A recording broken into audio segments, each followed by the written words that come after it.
Yes, that is the time of recording this video. Good morning and welcome back to the One Celtic Fans View just before I head off to Portugal.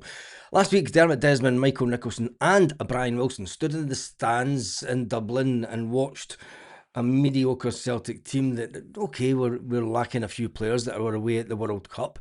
But the strength and depth of the squad was laid bare last night by Sean Maloney. Sean Maloney said on Celtic television that it's been an interesting pre-season. We have three different camps of players. We have the first team players who were here last season. We have some players that have came back on loan from various locations to see if they're going to be good enough for Celtic. And then we've got a bunch of 16 and 17-year-olds that are going through their first ever pre-season.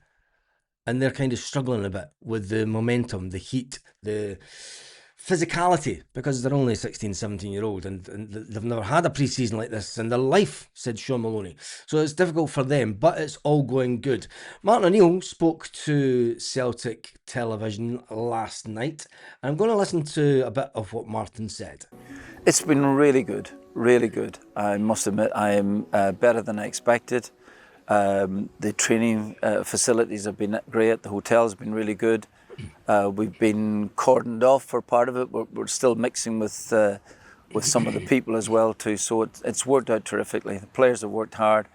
Weather's been fantastic. I'll probably miss this halfway through November, no matter where I am. And it really genuinely couldn't have been better. You mentioned, of course, the weather. It's obviously played a big factor in the sessions and adding to the intensity. There's been a lot of intense days, a lot of double sessions. How impressed have you been with the way that the boys have handled that? They've done really well. I think that double sessions are not uncommon. Certainly, quite some years ago. I'm not, and then it depends what managers really want. Is it do they want a longer session so that the players can rest up in the afternoon and just do the one, but elongate it in that sense, or do you want to break it up and have two? And I just feel as if that for us now we're down to one sessions, but the double sessions I think have been great for the younger players as well too. Some of them are flagging a little bit now at this minute, but it's good for them, and hopefully, injury apart, it'll stand them in good stead for the rest of the season. Given the fact that we've been away and in this sort of environment, have you been able to implement some of the ideas that you want to see taken forward into next season? That was the idea. That I had all these big plans that this is what would take place, and part of that there has been good. We have some of the things that I still feel as if that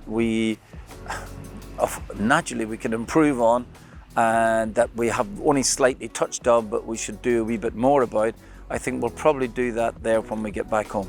That's a bit disappointing because every single manager, go back to Ronnie Dyler, go back to Brendan Rodgers, go back to Ange Postecoglou, go back to last season when everyone said that, maybe Wilfred Nancy would have been better if he had a full pre-season. Martin O'Neill even said last year that he prefers players to come in and have a full pre-season. He said it would be great to get Kelechi Iheanacho in and have a full pre-season. Pre-season is where you do the tactical stuff, the tactical side of the game, the changes that you want to implement in the coming season. Martin O'Neill's just said that they've not been able to do that in Portugal. Why? We've got a lot of players still missing. A lot of players that have been away at the World Cup. We've got a lot of the first team players that have left the club. We haven't been able to bring in first team players as yet. I don't think that Martin O'Neill, reading between the lines, you can only go by what he said, and I don't think that Martin O'Neill was 100% happy with. Yeah, he's loving the way and he's missing the weather. But when it comes to that side of the game that's going to make Celtic better going forward into the new season, a new season that starts 3 weeks yesterday, then the first game of the season's in 3 weeks' time. It doesn't give us a lot of time. 2 weeks isn't a lot of time to implement big changes within a football style, is it? I still feel as if that naturally we can improve on, and that we have only slightly touched on, but we should do a wee bit more about. I think we'll probably do that there when we get back home. I don't know what to take from that, but Chris Sutton has been writing in his paper. Chris Sutton's been talking about the fact that, Dermot Desmond, Michael Nicholson, Chris Mackay, Martin O'Neill would have signed the contract. He would have made it crystal clear what the squad needed. He would have had a plan that he would have talked about with the board members. He would have reiterated that again when he got to Ireland and met up with them in Dublin. We seem to be just, from the outside looking in, I think that the majority of Celtic fans will agree that it doesn't seem that anything's improved. We had Brian Wilson say just around about 5 weeks ago that it's going to be a busy few months, busy few weeks, in fact, was his exact words when Martin O'Neill came back to the club. We've signed one player. We brought in Oxlade-Chamberlain. We're still waiting to see what's happening with Sarachi. Martin O'Neill would have loved to have him for a full pre-season and being able to implement some of the tactical changes during the game with him, even though Kieran Tierney's not there. Same with Kelechi Iheanacho. Kelechi Iheanacho is still training abroad, and Celtic are close to getting a deal with him, but it is only going to be the 1 year deal. Which is strange because Celtic already had an agreement for a 1 year deal and they decided not to go with it. And they let that deal run out. And then they're having to go back and then renegotiate a deal with Kelechi Iheanacho. It's all very Celtic-like, isn't it? And in other news last night, it came out that there's a couple of clubs that are after Johnny Kenny. And that's an interesting one because Johnny Kenny, at 23-year-old, went away to Bolton and played as part of a front two. I think there's a lot of people that Celtic fans, would like to see Celtic revert to two up front. I certainly would. I've said it over the years that Celtic perform better when we have two strikers up front. We have done for years. The whole one striker thing now, especially when teams play the low block and go for 5 at the back. Yes, you can have midfielders coming in and you've got wingers coming in and all sorts. But I'm just an old-fashioned football guy that loves two strikers. Johnny Kenny excelled at Bolton last year. You've got to remember, Bolton did put in an offer of 500,000 for Johnny Kenny at the beginning of last season. He went to Bolton because he wanted to get more game time. Kelechi Iheanacho came in. We've got two young strikers at Celtic right now that have the potential. I mean, can Johnny Kenny be a better player? According to Brendan Rodgers, he was the best finisher from 25 yards in, towards the goal. So, can Callum Osmond up his game as a young fella? He's a lot younger than Johnny Kenny, 3 years younger than Johnny Kenny. Johnny Kenny at 23-year-old, can he excel?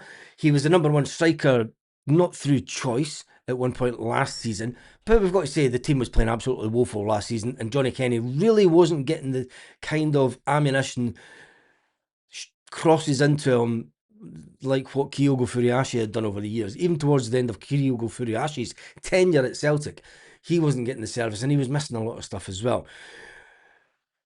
Would they benefit from playing? Would Johnny Kenny certainly benefit from playing off as a second striker? Kelechi Iheanacho pushed forward Callum Osmond for that goal that won us the league. Two strikers pushing each other on. James Forrest trying to overtake the two of them back in that game. It's an interesting one because it looks like there could be some bids coming in for Johnny Kenny. Would he be a big miss? But I think the biggest news of last night was there's a lot of Spurs sites are coming out with the fact that Spurs are looking to add a third midfielder, and they're looking to go for Arne Engels as they have entered the race. It looks like, whilst Celtic have not confirmed whether there has been a bid from Nottingham Forest, we now know that Tottenham, Nottingham Forest, Fulham and Roma, Atletico Madrid and a load of other teams are allegedly looking at the player. Celtic really need to try and move this one on quicker because Celtic are in an unfortunate position. Well, it's not an unfortunate position. It's Celtic being Celtic. If you know that a player is going to be sold in the window, get another player in. I don't care if he's on the wages. I don't care if it's saving 20 grand. Celtic have got enough money in the bank, and if we get the squad in and we get the Champions League place that we all hope, and I think that we will get into the Champions League this year. If we don't, it's going to be a bad season for Martin O'Neill. I know that back in 2003 we got the run to Seville after getting knocked out of the Champions League, but it's a different time, it's a different era, and the outlook from out with the club. Now, should we just calm down? I have to say this though. Should we calm down? Will the club burst into action once a couple of bids come in? Has been said that even there's a big mainstream media paper in England, one of the big companies, even they're talking about Daizen Maeda leaving Celtic this year. Brentford looking at Daizen Maeda. Wonder if they'll end up at Hearts after that. Jokes. Anyway, right, that's me done and dusted for this morning. It's just a quick video this morning. Apologise that I'm not doing a live because I will be travelling at the time that I normally go live at 8:30. And yes, it is 6:46 in the morning as I do this. You gotta love this life. Anyway, have a fantastic day. Next video will be from Portugal.